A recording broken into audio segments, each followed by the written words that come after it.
Assalamualaikum warahmatullahi wabarakatuh. Selamat siang pemirsa di rumah, ketemu lagi bersama kami di Ngapeh, obrolan santai siang hari. Berbagi informasi, inspirasi, dan juga berbagi solusi. Bersama saya Said Hussein. Dan saya Aisyah Gunadi. Bagaimana kabarnya Said hari ini? Alhamdulillah sehat, semangat. Aisyah gimana kabarnya? Alhamdulillah sehat juga Said. Semoga ya. Pemirsa di rumah juga sehat walafiat ya. Alhamdulillah. Agar bisa semangat gitu Betul. mengawali awal pekan ini. Benar. Mungkin masih keinget liburan kali Aisyah, jadi tahunnya akhir. Gak bisa move on dari weekend nih Said. Oke. Tadi sudah dibuka ya kebersamaan kita di Ngapeh bersama teman-teman dari Solite. Dengan semangatnya kita pun juga semangat hari ini, dan kita juga semangat untuk kasih pantun nih Aisyah. Oh, ada pantun ya Said ya? Ada pantun dong seperti biasa. Boleh. Dari aku dulu ya Aisyah ya. Boleh. Memang enak makan kue sagu. Cakep. Ditemani hangatnya segelas susu. Berjumpa kembali di awal minggu bersama Ngapeh yang selalu ditunggu. Yeay. Nah, Said, saya juga punya pantun. Boleh. Boleh ya? Boleh. Nanti terakhir aja gimana kalau pantunnya? Nggak boleh ya? Sama-sama biar imbang Untuk aja membuka nih ya. Untuk membuka biar ya, lebih silakan. semangat nih pemirsa di rumah. Untuk semangat ya, oke. Keluar kota bawa oleh-oleh. Oleh-olehnya dikasih untuk teman. Oke. Santai siang bersama Ngapeh. Banyak informasi yang kami pilihkan. Yeay, cakep pokoknya pantunnya hari ini ya, cakep juga. Ya, Said ya. Wah, mudah juga pemirsa juga harinya cakep hari ini ya. Maksudnya Amin. lancar kerjaannya. Iya, semoga ya. Maksudnya pemirsa, kok Mbak Nana ikut-ikutan ya?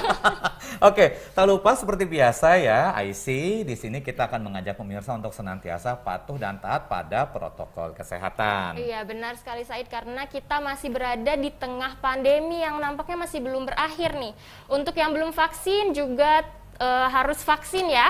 Apalagi sekarang udah bisa pergi kemana-mana kalau sudah vaksin lengkap. Baik, dan juga vaksin boosternya. Jangan lupa untuk penerapan protokol kesehatan untuk senantiasa menggunakan masker, rajin mencuci tangan secara berkala, kemudian juga terkait dengan menjaga jarak, iya, betul. Dan juga memastikan untuk menghindari kerumunan dan membatasi kegiatan selama berada di luar rumah. Tetap sehat ya pokoknya Aisyah ya. Iya, betul. Oke, Aisyah hari ini untuk apa kita bahas apa temanya? Nah, tema hari ini Said cukup menarik nih. Ya. Karena tema yang mau kita angkat adalah tema yang sedang viral. Seperti itu.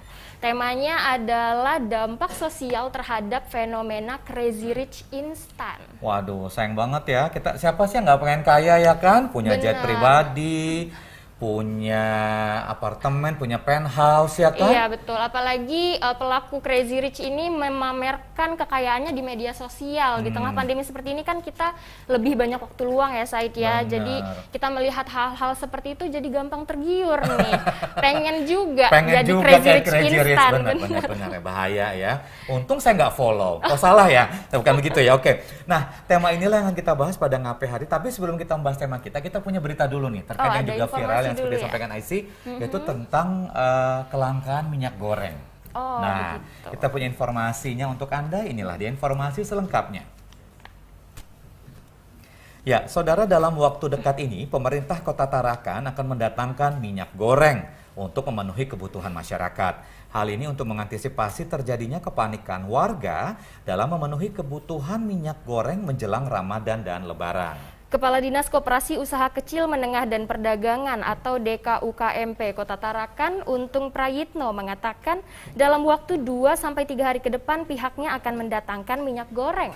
Masuknya minyak goreng ke Kota Tarakan ini diharapkan bisa membantu memenuhi kebutuhan masyarakat yang masih merasakan kelangkaan minyak goreng, apalagi akan menghadapi bulan suci Ramadan. Minyak goreng akan didatangkan dengan harga eceran tertinggi atau HET terbaru yakni Rp14.000 per liternya.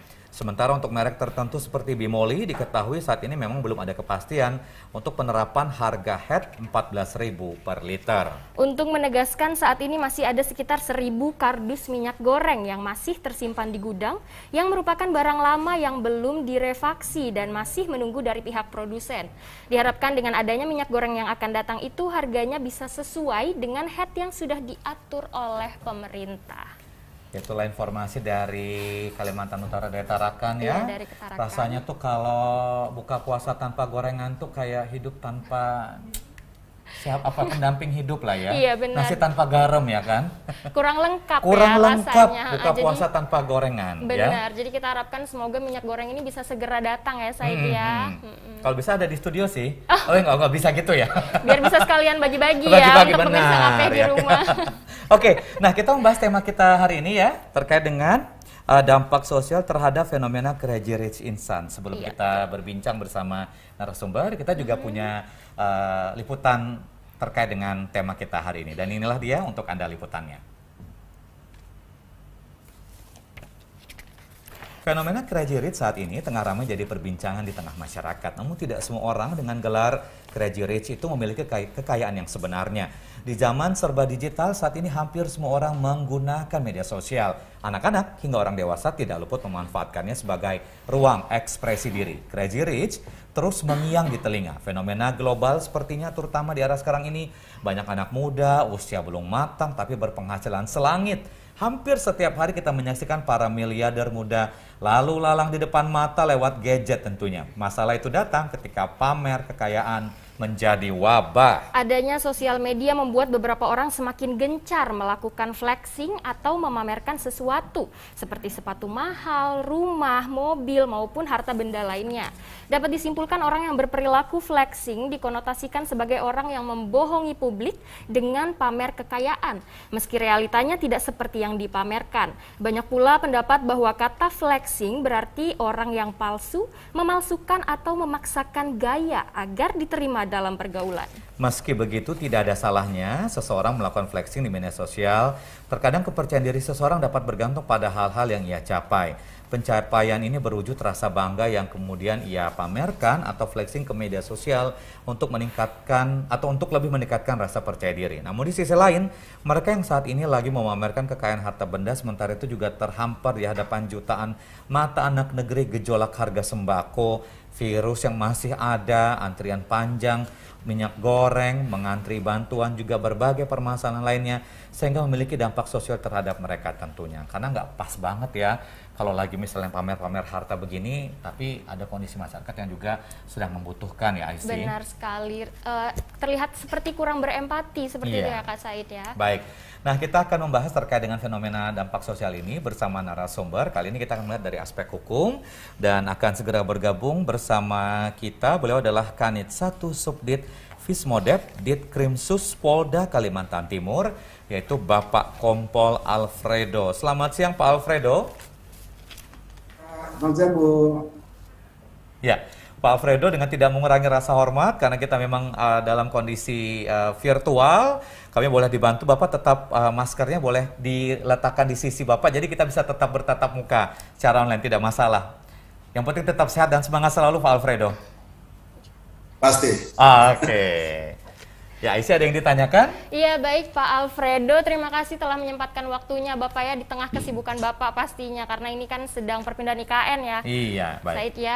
Lalu Pak Alfredo, ini ada beberapa hal yang ingin kami tanyakan. Bagaimana tanggapan Bapak terhadap fenomena Crazy Rich ini Pak yang sedang viral, apalagi mengangkatnya kasus ini karena ada beberapa tokoh publik yang tertangkap seperti itu Pak. Terima kasih atas kesempatan yang diberikan kepada kami. Pertama-tama yang ingin kami sampaikan bahwa fenomena ini tentunya sangat memberikan perhatian kepada masyarakat banyak, dalam hal ini bahwa karena bisa diakses oleh setiap orang, terutama setiap pemegang gadget ataupun HP, sehingga akan mudah untuk melihat segala sesuatu yang ada. Nah, dari situlah akhirnya tergerak ataupun keinginan-keinginan yang tidak bisa dibendung, sehingga memberikan keinginan untuk mau menyamai apa yang ditampilkan oleh beliau-beliau yang dengan keadaan tanpa bekerja secara fisik yang besar, lalu akhirnya menghasilkan sesuatu yang sifatnya instan. Nah, inilah yang akhirnya memberikan pengaruh kepada masyarakat untuk meniru ataupun mengikuti hal-hal seperti itu. Oke. Pak Alfredo, jadi kalau tadi yang Pak Alfredo sampaikan itu dari aspek sosial ya. Nah, sekarang kalau secara spesifik ke aspek hukum, Pak Alfredo, sejauh ini bagaimana dari pihak kepolisian jika menemukan kasus-kasus? Karena ini kan tadi beberapa yang tadi disampaikan oleh IC, ini beberapa dari mereka ini sudah terciduk, tertangkap oleh polisi dan diamankan. Bahkan barang-barang yang dikatakan mewah tadi sudah disita oleh pihak kepolisian. Nah, aspek hukumnya apa yang bisa menjerat mereka-mereka ini? Karena ada unsur penipuan, kemudian juga ya ada money laundering. Itu bagaimana, Pak Alfredo? Ya, betul sekali, Pak. Jadi kalau kita rajin menonton televisi sekarang ini, lagi heboh ataupun booming berita mengenai kasusnya Indra Kes dan Doni San, di mana bahwa mereka saat ini lagi dikejar oleh pihak penyidik Mabes Polri untuk korban-korban yang sudah melapor di Mabes Polri. Nah, tentunya dalam hal ini memberikan dampak kepada masyarakat supaya masyarakat ini lebih bijak untuk menggunakan media sosial dalam hal ini yang dilihat setiap saat. Karena dilihat dari aspek hukum tentunya ini sangat merugikan masyarakat, apalagi yang punya modal pas-pasan. Karena kita lihat bahwa dari beberapa ini kasus yang saat ini ditangani itu ada yang memberikan dampak kepada masyarakat sehingga masyarakat ini merasa bahwa hal itu mudah untuk memperoleh sesuatu. Akan tetapi dari sisi hukum tentunya apa yang dilakukan oleh kedua orang yang saat ini lagi kita dengar di televisi setiap saat mengenai ada binome maupun Kustex, itu tentunya memberikan dampak hukum yang sangat tidak baik kepada setiap mereka yang mengikuti. Karena apa? Itu ada mengandung unsur penipuannya, ada mengandung unsur perjudiannya, ada mengandung unsur investasi bodongnya di situ, ada mengandung juga hal-hal tindak pidana lain yang akhirnya ketika kita tergerak untuk mengikuti, maka mungkin kita hanya memperoleh sesuatu yang sebentar saja, tetapi setelah itu kita akan dibalik lagi dan disitulah terjadi pidana. Baik Pak Alfredo, bagaimana Pak Polda Kaltim melihat kasus ini jika dikaitkan dengan kejadian serupa seperti arisan online, lalu adanya trading seperti itu? Ya tentunya sebelum binomo dan apa yang sebentar ditangani tersebut, sebelumnya kan ramai masalah kasus ini pinjaman online dan lain-lain sebagainya itu yang sempat ramai. Akan tetapi di daerah Kalimantan Timur memang beberapa yang ini tergiur untuk mengikuti itu, namun setelah dilakukan penyelidikan ternyata perkara tersebut sudah ditangani sehingga dari Polda Kaltim hanya mengumpulkan bahan keterangan, kemudian itu dilimpahkan kepada seperti Polda Metro, Mabes Polri untuk menangani lebih lanjut. Oke, Pak Alfredo, walaupun ini sebenarnya terjadinya di wilayah ibu kota ya, walaupun kita nggak tahu juga ternyata para korbannya juga ada yang dari Kaltim. Tapi setidaknya untuk meminimalisir kejadian-kejadian yang sama, misalnya ada yang ngaku-ngaku kaya, tapi kemudian juga melakukan percobaan penipuan terhadap para masyarakat di Kaltim ini bagaimana Pak? Apakah dari Polda Kaltim punya upaya preventif pencegahannya Pak Alfredo? Ya, Pak Alfredo apakah masih bersama kami? Silakan. Memang Polda Kaltim yang lalu sebelum kejadian ini booming, kita sudah punya kerjasama dengan Satgas investasi yang dibentuk di Polda Kaltim bersama pihak OJK, sehingga hal ini ketika ada hal-hal yang muncul seperti itu kita bisa saling koordinasi untuk melihat apakah umpama seperti pinjaman online dan lain-lain sebagainya terdaftar atau tidak. Dan kita memberikan masukan kepada masyarakat sehingga masyarakat lebih bijak untuk mempergunakan media sosial terutama karena mereka kebanyakan mengajak masyarakat lewat media sosial seperti Facebook ataupun Instagram atau mungkin WhatsApp group dan lain-lain sebagainya. Ya baik Pak Alfredo, melihat banyaknya pelaporan kasus yang sudah terjadi, pasti banyak sekali korban-korban yang kehilangan materi berupa uang seperti itu misalnya. Apakah uang-uang mereka itu bisa dikembalikan Pak Alfredo?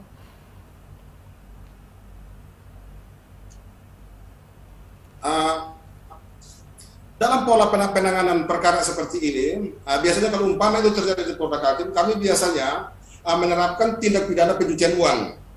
Kenapa demikian? Karena dengan kita menerapkan pidana pencucian uang dengan pidana pokok yang diadukan, itu bisa memberikan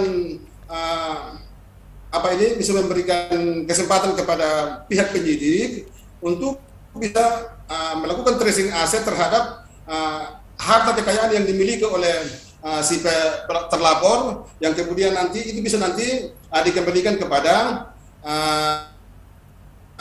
para korban setelah putusan pengadilan.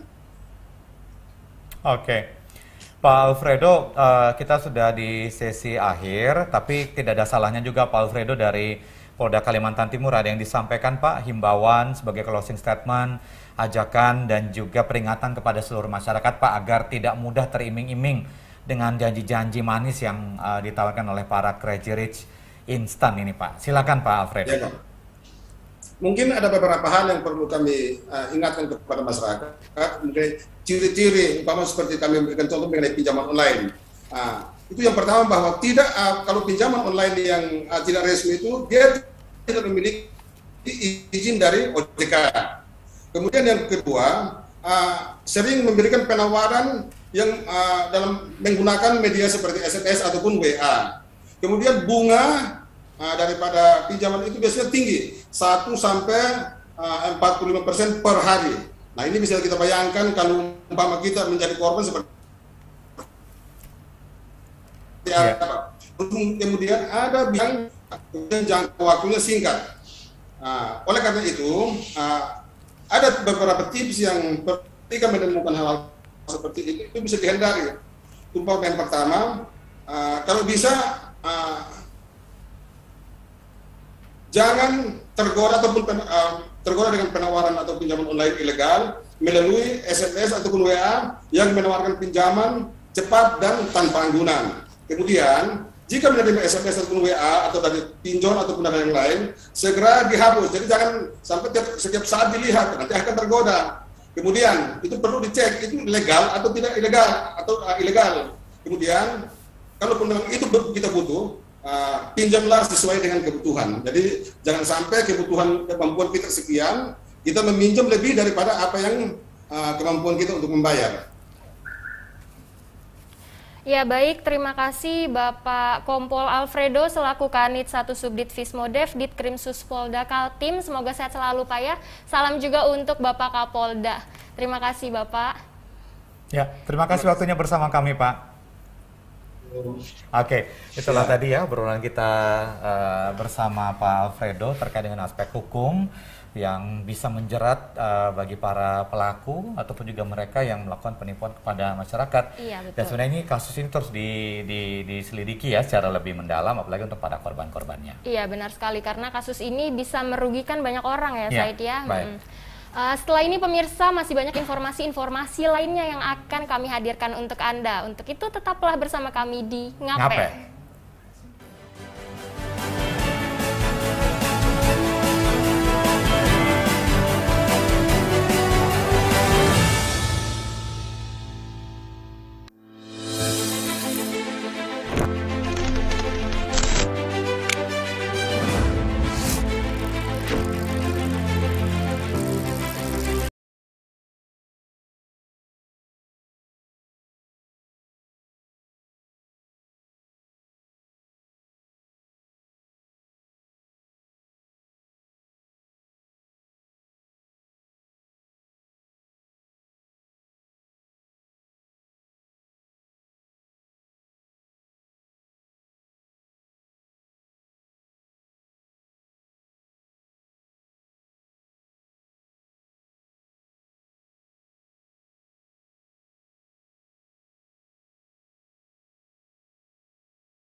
Bu, cuaca pagi ini cerah betul.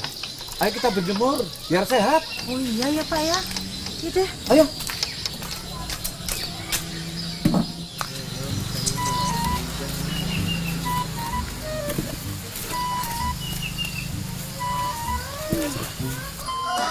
Jangan lama-lama berjemurnya. Nanti kering seperti ikan asin yang sejemur ini. Ya berjemurnya jangan seharian dong. Nanti kering kayak ikan asinmu. Matahari pagi sangat baik untuk kesehatan tubuh kita. Terlebih masa pandemi ini. Memang kalian kebal sama COVID-19. Ya udah yuk, kita ikut berjemur juga.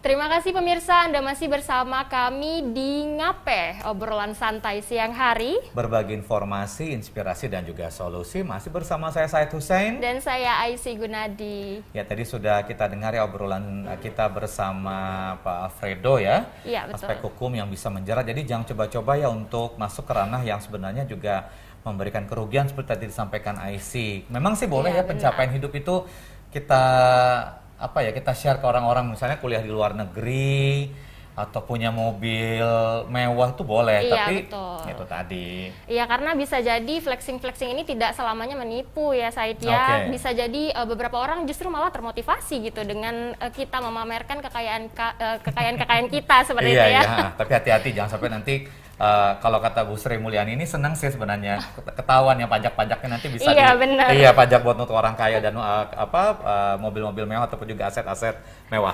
Nah, sebelum lanjut lagi kita punya persembahan lagu lagi ya. Iya, sebelum kita masuk ke informasi lain, kita dengarkan dulu persembahan dari Solite. Matamu melemahkanku saat pertama kali kulihatmu, dan jujur ku tak pernah merasa begini. Matamu melemahkanku saat pertama kali kulihatmu, dan jujur ku tak pernah merasa begini. Oh, mungkin inikah cinta pandangan yang pertama, karena apa yang ku rasain tak biasa. Jika benar ini cinta, mulai dari mana? Oh, dari mana? Dari matamu ku mulai jatuh cinta. Ku melihat ada bayangnya dari mata, buatku jatuh terus jatuh ke hati. Matamu ku mulai jatuh cinta.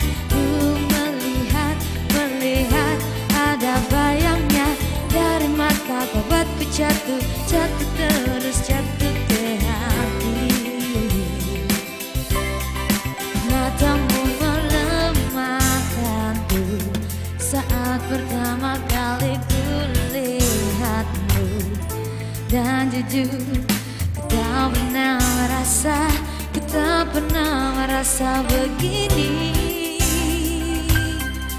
Oh, mungkin inikah cinta pandangan yang pertama, karena apa yang ku rasain biasa.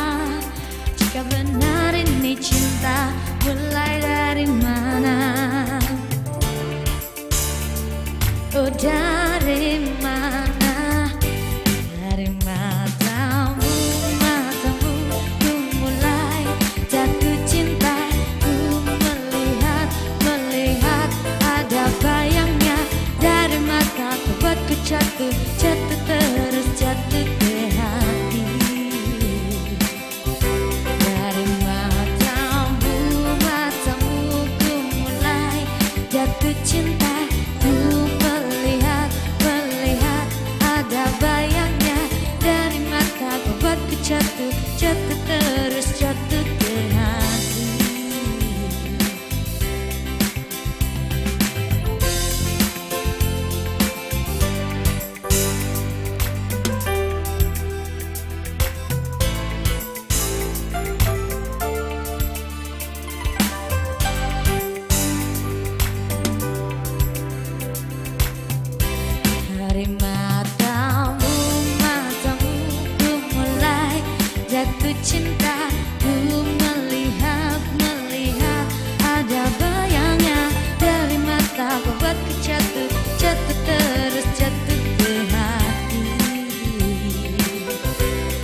jatuh di hati.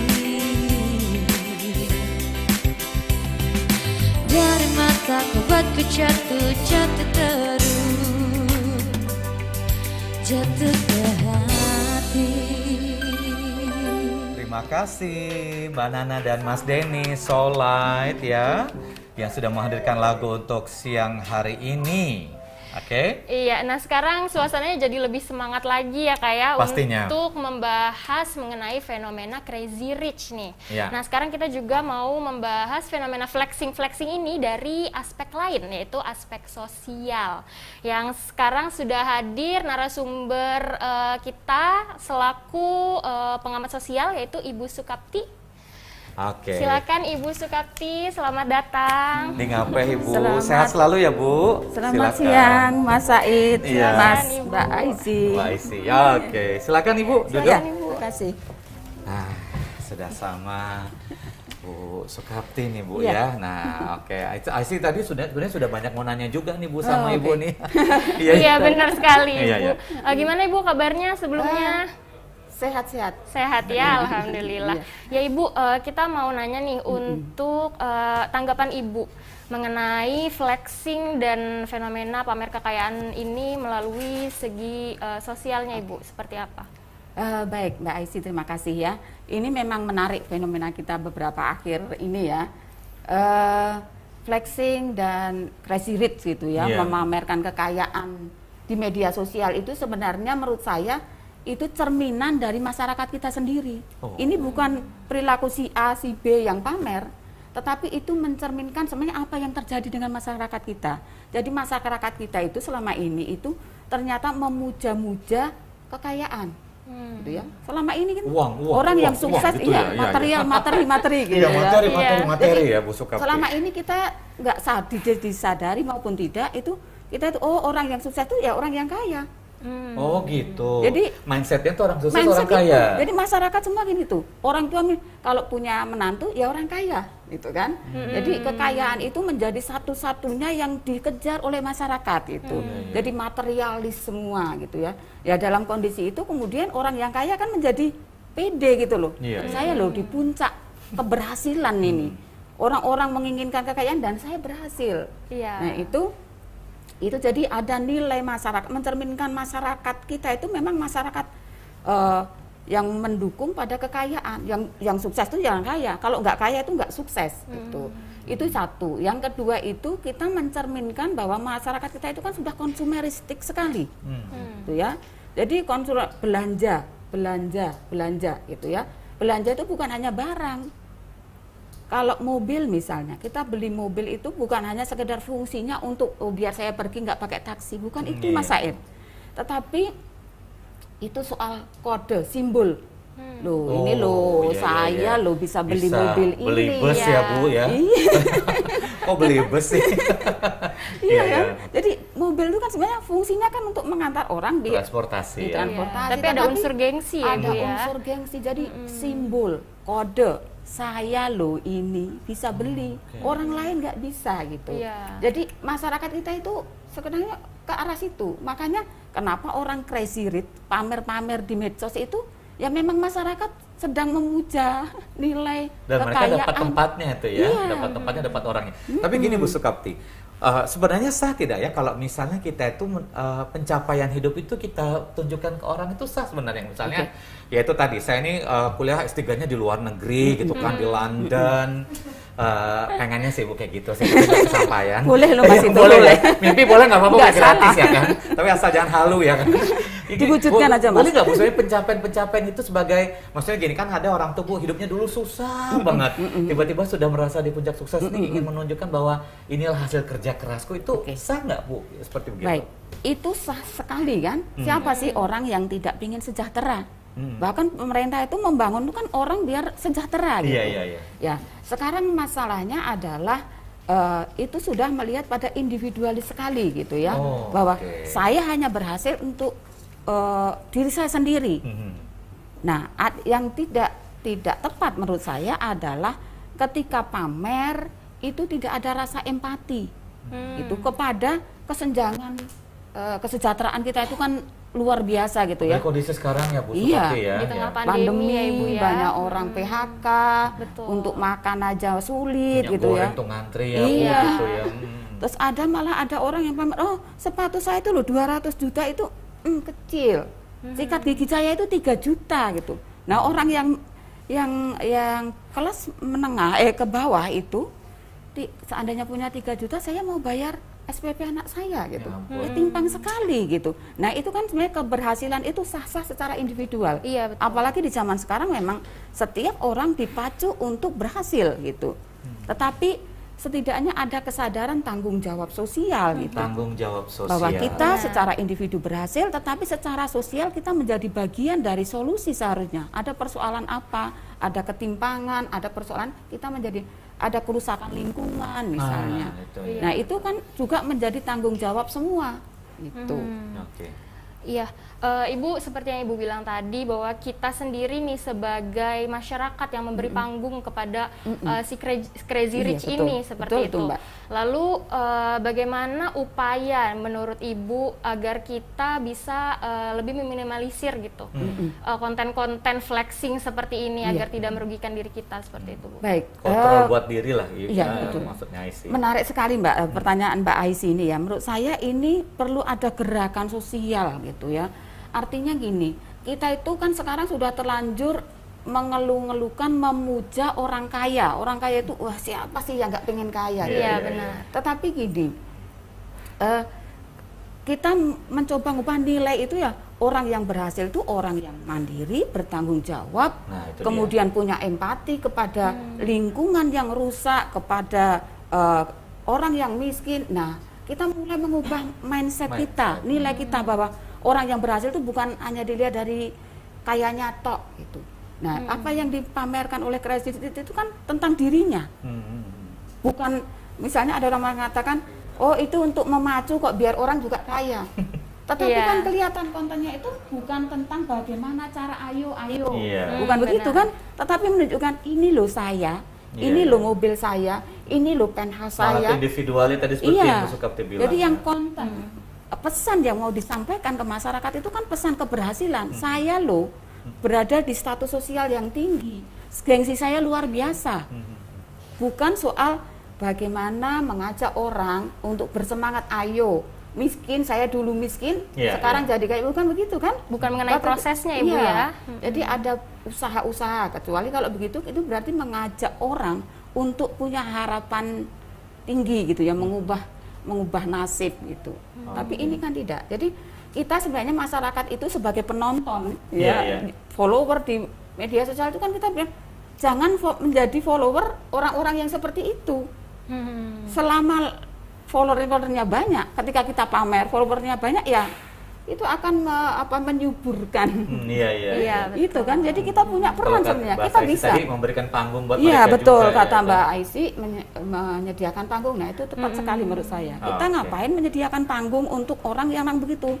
Semakin kita menyediakan panggung untuk orang seperti itu, ya suburlah orang-orang seperti itu. Gitu. Oke. Kenapa kita tidak memberi panggung kepada orang yang misalnya orang yang mempunyai kepedulian tinggi kepada lingkungan, atau kaum disabilitas kaum misalnya. disabilitas, orang miskin misalnya. Ya kita harus memberi panggung pada mereka. Follower lah menjadi Iya, follower iya, yang betul.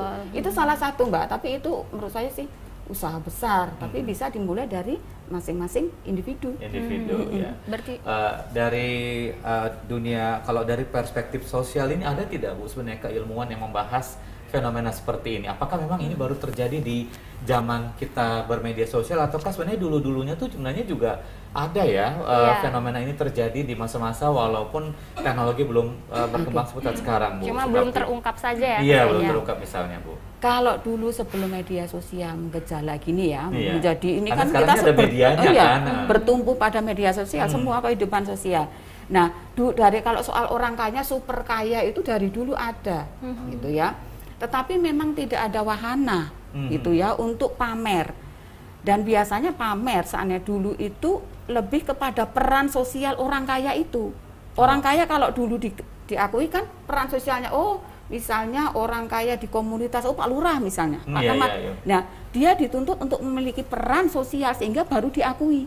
gitu ya. Gitu. Sumbangannya pada kehidupan sosial, misalnya dia menjadi pemimpin, dia menyumbang apa. Nah, itu baru diakui. Kalau sekarang pengakuannya itu kan melewati medsos gitu ya. Jadi orang-orang kaya baru setidaknya orang super kaya baru itu sedang mau menunjukkan status sosialnya karena sebelumnya belum diakui. Nah, dia pengen diakui bahwa saya di sini ya melewati itu gitu. Kalau dulu di masyarakat yang belum berbasis pada medsos begini kan dia diakui sebagai kaya itu udah dalam komunitasnya. Peran-peran dia gitu. Oh, dia punya ini, punya rumah bagus, tetapi tuntutan peran sosialnya juga dia mainkan. Masyarakat gitu. juga mendapatkan itu gitu ya. Iya, ada tanggung jawab sosial sebagai orang kaya itu biasanya dia harus memberi yang miskin gitu baru diakui kan. Orang kaya pelit itu dibenci gitu. Nah, ini di media sosial itu kan ya sekedar menunjukkan kemarin saya nggak diakui sebagai siapa-siapa. Nah, ini sedang ingin mendapat pengakuan gitu. Kalau ya. bahasa anak sekarang tuh tangan kanan memberi, tangan kiri instastory. Iya, betul. Ya, ketahuan ya kata saya. Ada orang yang crazy rich bagi-bagi uang kan satu hari bagi 1 miliar. Iya. Yang ditonjolkan bukan kepeduliannya kan pada orang, tetapi pada saya loh. 1 miliar ini cuma aku kasih sama orang gitu. Jadi makna yang kita baca seperti itu sih. Sudah berbeda ya Bu? Iya, Sudah beda, bergeser ya? udah bergeser. Iya. Nah, benar sekali seperti yang dikatakan oleh saya tadi bahwa kasus ini sebenarnya sudah lama ada ya Bu ya. Seperti dulu ada kasus-kasus mengenai travel seperti itu yang memamerkan kekayaannya sebelum akhirnya juga terciduk ya Ibu ya. Betul. Berarti kan masyarakat kita sendiri nih yang tidak ada kapok-kapoknya untuk mengikuti tren-tren flexing ini, lalu akhirnya jadi ikut berkecimpung seperti itu. Nah, menurut Ibu, adakah tips-tips agar kita sebagai masyarakat bisa mengikuti konten yang lebih informatif dan edukatif seperti itu, alih-alih fokus kepada hal-hal yang flexing Seperti konten apa ya? Iya, benar terus sekali. Oh, Iya. Promosi ini ya. Iya. Silakan Bu.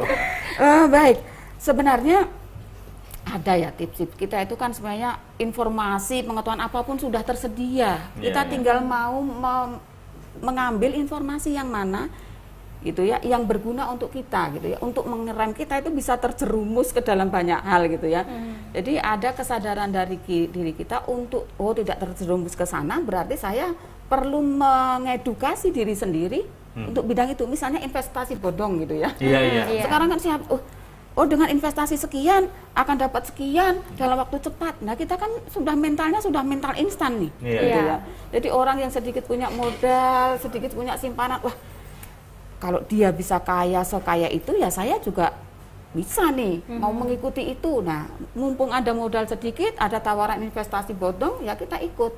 Padahal untuk mengambil, menerima investasi A atau B itu kan kita perlu pengetahuan gitu ya tentang bagaimana investasi itu. Nah, kita menjaga diri jangan sampai kita terjerumus dan rugi sendiri gitu. Apakah sesuai logika atau tidak? Iya gitu, nggak masuk akal kan. Misalnya orang memutar uang kita, kemudian kita yang duduk manis, itu kemudian tiba-tiba dapat keuntungan yang luar biasa gitu. Jadi itu tergiur karena memang ya lagi-lagi nilai kita itu instan, semua itu harus sekarang. Iya. Cepat. Oke, Bu Sukatri, terakhir ada yang ingin Ibu sampaikan Bu sebagai closing statement kepada masyarakat, himbauan, ajakan, edukasi untuk masyarakat sebagai pengamat sosial. Silakan Bu Sukatri. Baik, terima kasih. Saya kira ini menurut saya yang paling penting adalah merubah mindset kita, gitu ya. Kita jangan terlalu mengeluh-ngeluhkan, memuja tentang material gitu ya. Karena keberhasilan orang sukses itu tidak dilihat dari itu saja, banyak aspek lain gitu. Kalau selama ini kan aspek lain itu hanya sebagai tambahan. Nah, itu bisa. Jadi melalui keluarga bisa, pendidikan ke anak. Jadi orang tua itu kalau membayangkan tentang kesuksesan anak itu bukan hanya sekadar kamu kaya seperti dia gitu. Tetapi juga tentang tanggung jawab sosial, tentang aspek-aspek yang lain. Kemudian memang kita yang menurut saya ya sekarang harus banyak belajar karena sekarang itu kan perubahan luar biasa gitu Iya, ya. betul. Mata pencaharian tuh beda dengan dulu. Iya, Iya. Sekarang ada YouTuber, ada Iya, iya. ini, dan mereka kita harus tahu itu apa YouTuber, bagaimana kok bisa mendapat. Mungkin sebagian orang kok bisa ya orang YouTuber bisa dapat uang gimana? Cuma kayak gitu uangnya dari mana? Nah itu kan Baik. sesuatu yang baru. Jadi belajar itu intinya. Oke. Oke, Bu Sukapti, terima kasih ya Bu untuk waktunya. Kita ini jadi pembelajaran juga buat kita ya, Aisy, Benar dan juga sekali. untuk lingkungan kita ya, Mbak Nana dan juga Mas Denny, agar kita lebih aware lagi dengan lingkungan sosial kita. Iya. Kita bagikan konten-konten bermanfaat. Makanya follow dong TVRI Kaltim ya Instagramnya. Benar sekali, biar Oke. bisa dapat informasi-informasi yang edukatif ya, Said Iya, ya. baik. Oke, kita masih hadirkan informasi lainnya untuk Anda. Iya, tetaplah bersama kami di Ngape.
Menampilkan keelokan warisan sejarah,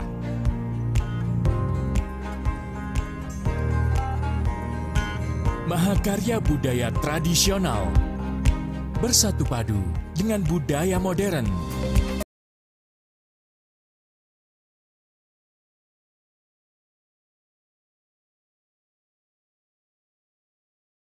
Nilai dalam asrinya hutan tropis Kalimantan.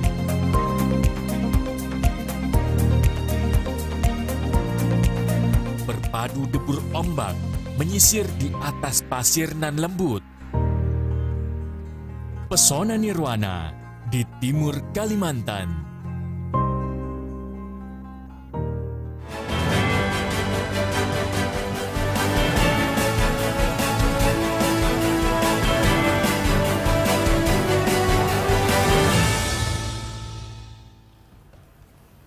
Ya pemirsa, Anda kembali lagi bersama kami di Ngape, obrolan santai siang hari berbagi informasi, inspirasi, dan solusi. Iya, tadi sudah kita ngobrol ya secara lengkap terkait dengan tema kita, fenomena sosial atau dampak sosial Crazy Rich Instant dari aspek hukum dan juga dari aspek sosial tadi. Iya, Dan betul. sudah jelas ya bahwa memang kalau tadi aspek sosial sih yang lebih ngena ya. Kalau Iya. selama ini kan kita selalu memuja-muja materialisme ya, bahwa sukses itu harus kaya. Padahal sukses dan bahagia itu nggak harus kaya kan, nggak Iya, secara materi. benar Bisa sekali. misalnya keluarganya bahagia, atau misalnya berkecukupan, Iya, ya kan? memiliki teman banyak, Teman seperti yang itu ya Said banyak, ya. kan? Pokoknya nggak usah dipamerin, diam-diam aja, diam-diam punya rumah mewah, diam-diam punya mobil, diam-diam Iya, punya benar. punya jet pribadi, pokoknya gitu deh. Iya, pokoknya yang patut digarisbawahi juga seperti kata Ibu Sukapti tadi, Iya. bahwa kekayaan itu tidak ada yang instan ya, Iya, Said iya. ya. Jadi semuanya butuh proses seperti itu. Oke. Jadi kalau ingin menghasilkan hal yang baik, hal yang ya seperti para crazy rich itu tidak bisa instan ya, seperti Iya. Said ya. Oke, karena yang kaya sesungguhnya pun juga nggak pernah melakukan hal itu ya, mereka-mereka yang kaya. Benar. Oke. Nah, kita lanjut lagi untuk membahas materi-materi dan juga informasi yang akan kita hadirkan untuk Anda di Ngape. Kali ini terkait dengan berita mengenai Provinsi Kalimantan Timur, peringkat 5 nasional cakupan vaksinasi COVID-19. Dan berikut informasi selengkapnya untuk Anda.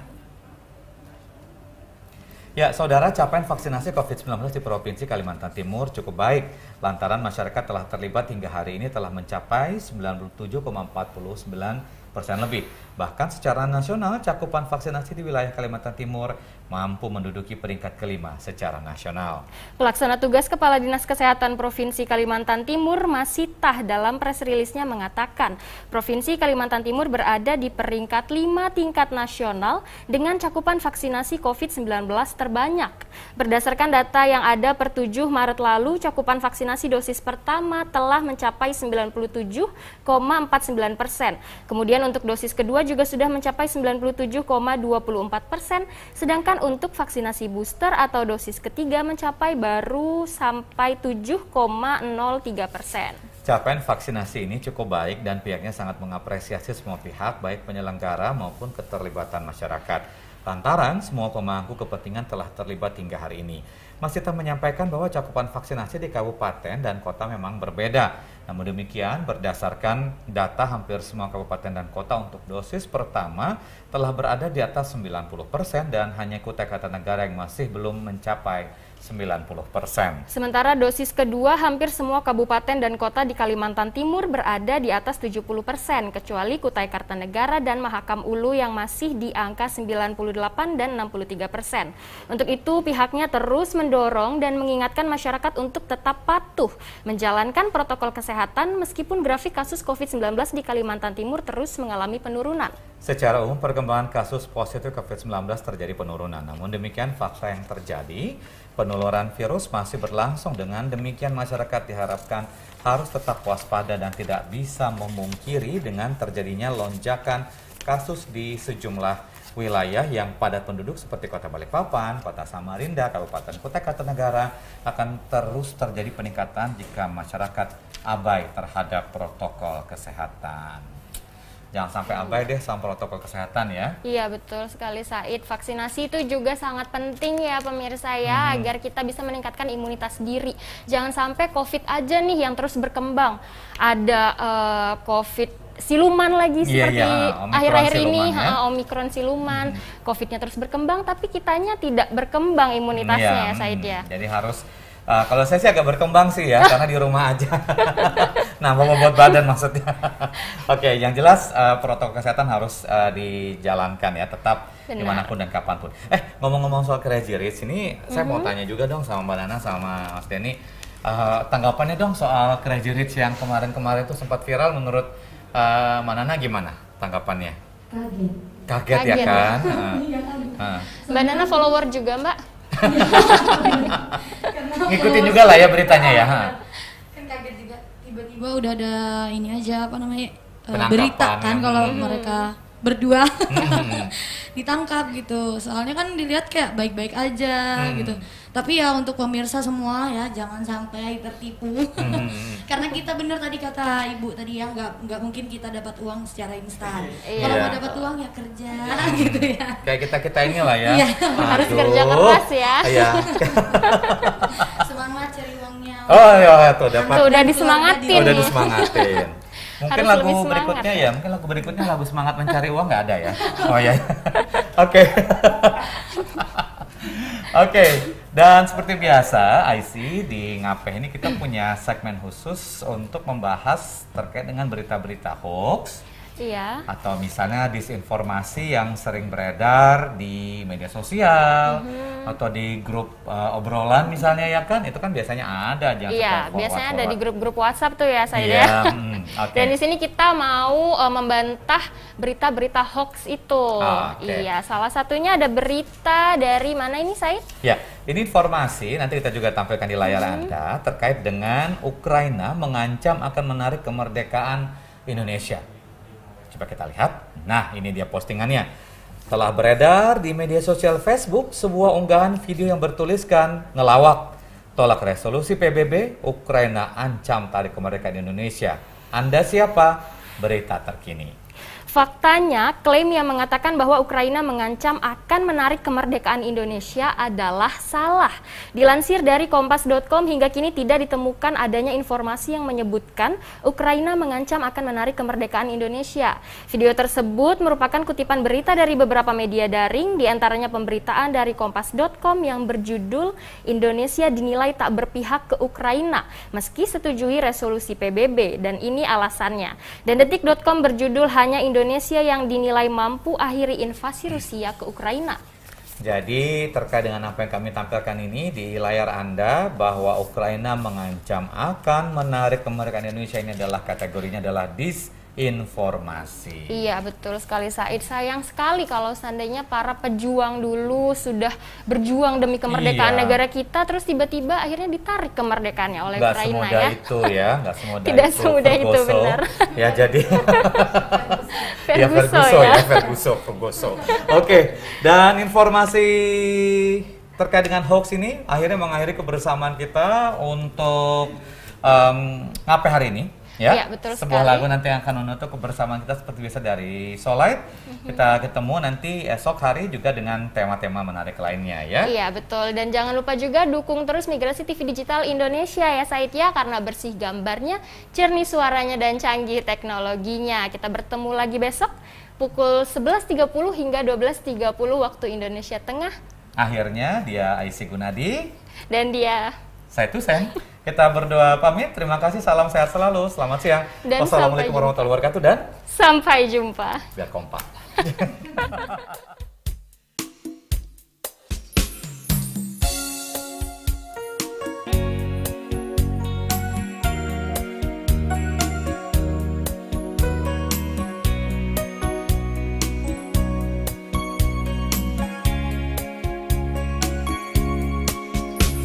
Ku datang mencari satu alasan menepi semua keraguan di dalam hatiku ini.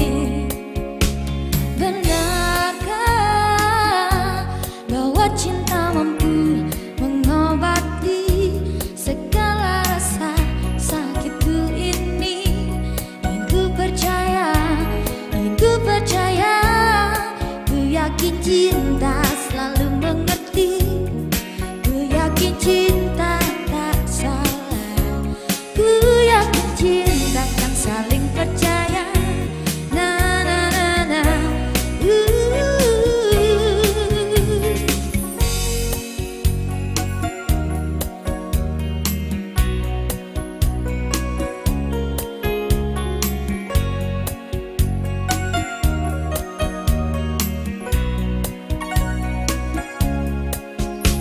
Kukira ku takkan mampu sadari ketulusan cinta yang sempurna di balik semua kurangan ini. Namun denganmu ku tahu cinta kan mengobati segala rasa sakitku ini. Ingin ku percaya, ku yakin cinta selalu mengerti. Ku yakin cinta